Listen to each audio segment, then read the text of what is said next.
Bismillahirrahmanirrahim. Assalamualaikum warahmatullahi ta'ala wabarakatuh. Perkenalkan, nama saya Mumtaz Nawa Firdaus dari Prodi Pendidikan Agama Islam semester 3B.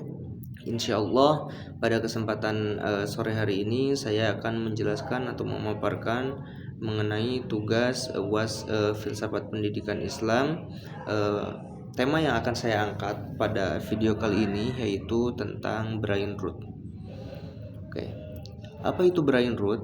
Brain root adalah istilah gaul yang booming, yang viral di zaman sekarang, ya, dimana teknologi mulai berkembang atau teknologi semakin berkembang dari zaman ke zaman. Brain root atau pembusukan otak dilansir dari Wikipedia adalah istilah gaul yang digunakan untuk mendeskripsikan konten internet dengan kualitas atau nilai yang rendah dan berdampak negatif baik secara psikologis, kognitif, dan lain sebagainya. Oke, baik. Jadi dari definisi ini kita bisa simpulkan bahwasanya brain root itu adalah pembusukan otak, di mana otak kita dipaksa untuk menonton konten-konten atau video dari media sosial platform manapun, baik itu dari TikTok, Instagram, YouTube, dan lain sebagainya, sehingga otak kita menjadi busuk, otak kita menjadi rusak gara-gara konten-konten yang kurang mendidik atau gara-gara konten-konten yang kurang berfaedah, unfaedah, ya. Banyak konten-konten di media sosial yang istilahnya itu kurang bermanfaat, seperti ada istilah gaul yang viral di generasi Z, yaitu skibidi, ya. Itu konten orang yang muncul dari toilet. Itu konten-konten yang kurang bermanfaat, konten-konten yang kurang mendidik. Hal tersebut bisa berdampak negatif baik secara psikologis, ya, mental kita akan tersengat, mental kita akan jatuh, ya. Lalu pikiran kita akan stres, ya, kognitif dan lain sebagainya. Kognitif, fungsi diri kita, ya, kreativitas kita, ya, atau misalkan ruang gerak kita terganggu, ya. Kenapa? Karena kita sudah termakan oleh istilahnya penyakit scroll, ya. Nah, itu memang kita serasa tidak berdampak apa-apa. Namun itu adalah akibat atau proses dari pembusukan otak kita, sehingga kesehatan mental kita terganggu, lalu fungsi kognitif kita terganggu, lalu kemudian mental, fungsi kognitif, dan juga hal-hal yang berkaitan dengan masa depan kita terganggu dikarenakan kita sudah kecanduan oleh scrolling itu. Itu adalah brain root, ya. Di sini saya mengambil dari CNN Indonesia bahwasannya istilah brain root ini terpilih sebagai Oxford Word of the Year 2024. Maksudnya yaitu istilah ini mendapatkan suara dari lebih dari 37.000 orang di seluruh dunia, ya. Mengapa demikian? Nah, di sini istilah ini mencerminkan kekhawatiran masyarakat tentang dampak buruk konsumsi konten online atau daring berkualitas rendah terhadap kesehatan mental dan intelektual. Tadi sudah saya paparkan bahwasannya brain root ini, ya, atau pembusukan otak ini itu akan berdampak terhadap kesehatan mental dan juga fungsi otak kita, ya. Fungsi otak kita itu tidak akan berfungsi lagi. Karena apa? Karena kita sudah busuk otaknya, ya. Karena otak kita sudah busuk dikarenakan oleh keseringan scroll, ya. Itu mengakibatkan rendahnya atau kualitas mental kita dan juga otak kita terganggu. Menurut Oxford Language, brain root didefinisikan sebagai kemerosotan kondisi mental atau intelektual seseorang, terutama akibat konsumsi berlebihan konten trivial atau tidak menantang yang kini sering ditemukan di platform daring. Nah, istilah ini ditemukan pertama kali pada tahun 1854 dalam buku Walden karya Henry David Thoreau. Ya, istilah ini menggambarkan penurunan upaya intelektual masyarakat, ya. Jadi sejak zaman dahulu pun ya, pada tahun 1854 pun istilah ini sudah di sudah ada gitu, sudah digambarkan bahwasannya itu tuh menunjukkan penurunan dari intelektual masyarakat. Dalam era digital, makna brain rot menggambarkan efek negatif konsumsi berlebihan konten di media sosial, terutama di kalangan generasi muda seperti Gen Z dan Gen Alpha. Kita bisa saksikan ya, jangan jauh-jauh diri kita sendiri. Saya pribadi ya, ketika mendapatkan waktu yang luang, waktu yang kosong, kita lebih sering digunakan untuk scroll ya, lebih sering digunakan untuk melihat konten-konten di platform media sosial ya, jauh dari kata kita membaca buku atau istilahnya membaca artikel, membaca jurnal, meditasi dan lain sebagainya. Itu jarang orang yang melakukan itu ya. Kebanyakan orang itu mereka ketika menemukan waktu luang ya, istirahat kerja, istirahat sekolah ataupun lain sebagainya, mereka lebih menikmati waktu luangnya itu untuk digunakan untuk scrolling ya. Nah, ini hati-hati teman-teman ya, hati-hati. Mengapa? Karena kecenderungan kita terhadap video-video media sosial itu akan mengakibatkan pembusukan terhadap otak kita. Nah, ya, itu bahayanya. Apalagi generasi Gen Z ya dan juga Gen Alpha, yang mana itu otak itu sedang berkembang ya,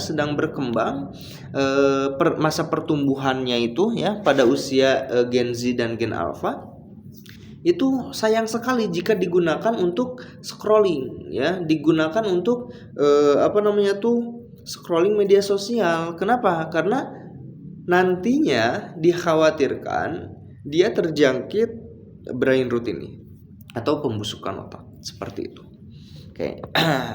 Di sini saya mengambil dari wisataviva.co.id bahwasannya di tengah tantangan ini, JOMO, Joy of Missing Out, dan Stoicism menawarkan solusi praktis untuk menciptakan hidup yang lebih damai.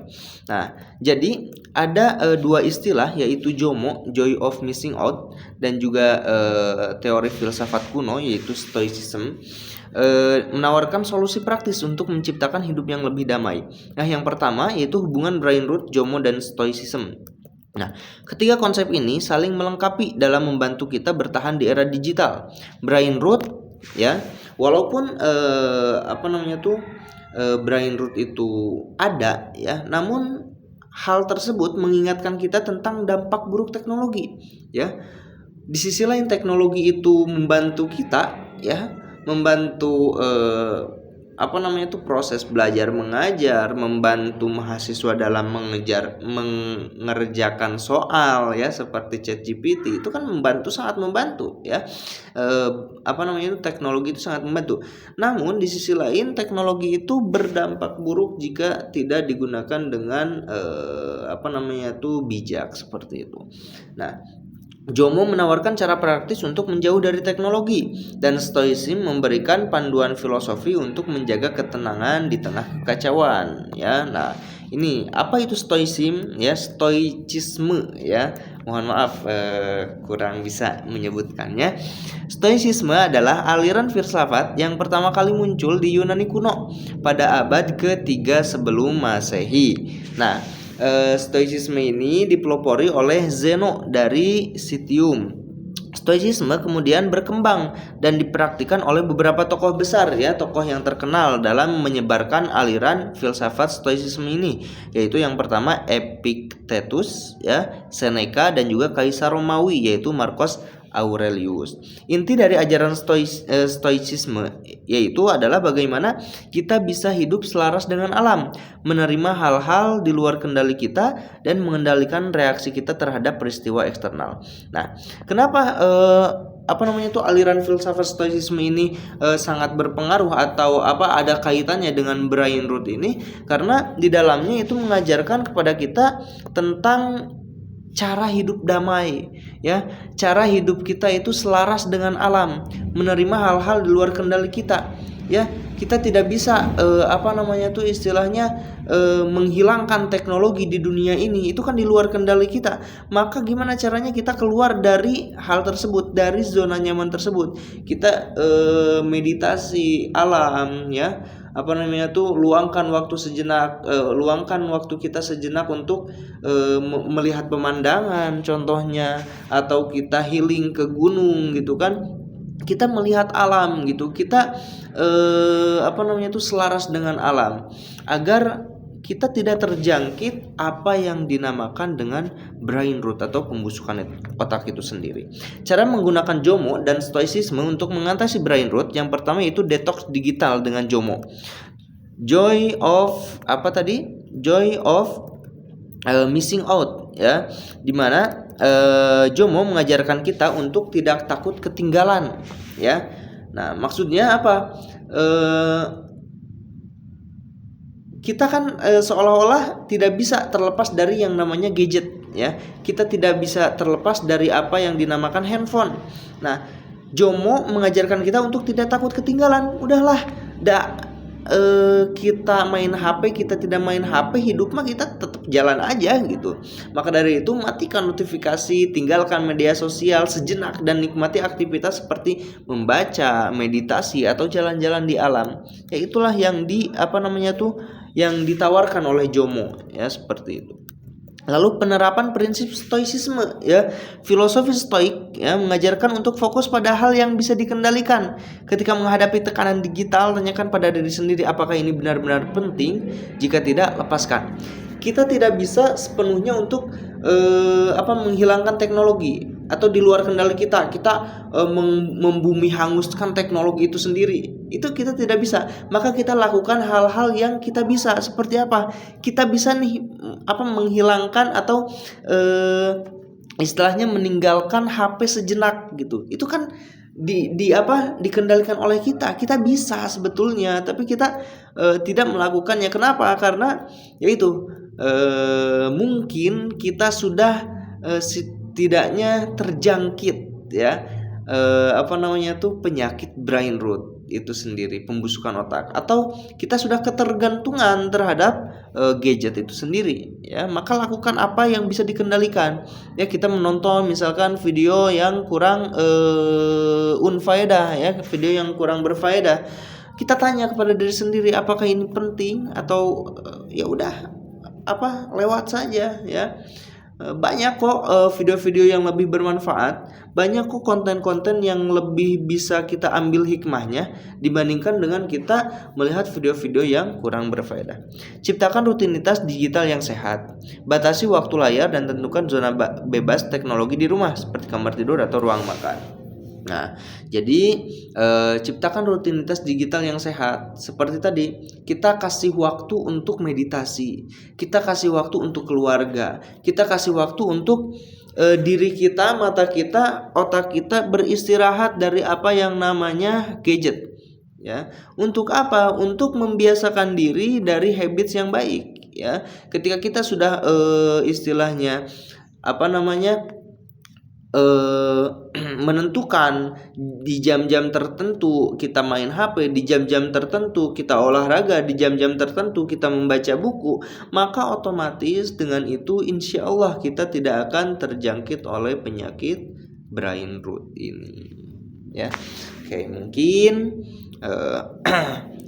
itu yang bisa saya sampaikan, kurang lebihnya mohon dimaafkan. Jadi kesimpulannya adalah brain rot adalah pembusukan otak, di mana otak kita terpengaruh, ya, oleh konten-konten di internet, konten-konten di media sosial dengan kualitas atau nilai yang rendah, atau konten-konten yang tidak bermanfaat, sehingga berdampak negatif pada fungsi otak kita, mental kita, psikologi kita, kognitif kita, dan lain sebagainya. Oleh karena itu saya memberi solusi tadi di pemaparan tadi, yaitu dengan JOMO dan juga filosofi kuno, yaitu stoicisme. Mungkin itu saja yang bisa disampaikan. Mohon maaf bila banyak kekeliruan kata dan kesalahan tentunya, karena saya juga masih belajar.